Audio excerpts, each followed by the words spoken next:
Je reçois avec gratitude ce prix que vous avez eu l'amabilité de me décerner et qui m'honore.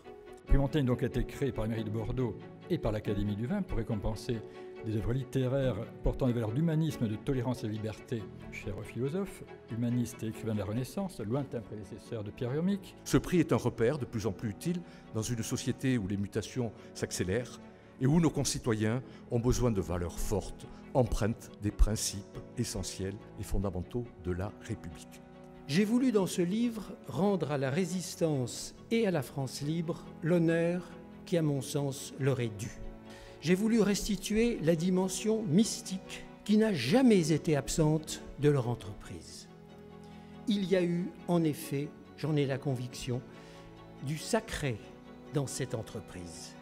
Les débats entre historiens et penseurs ne sont pas prêts de s'éteindre dans cette période singulière, complexe et à la fois grotesque et sublime. Et nous souhaitons que vous continuiez à y prendre place.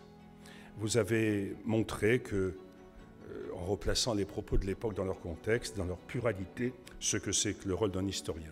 Une certaine façon, peut-être, de faire de l'histoire qui ne se contente pas d'enregistrer des faits, mais qui insère ces faits dans un tissu plus large, dans un tissu qui est fait de valeurs, d'émotions et d'idées.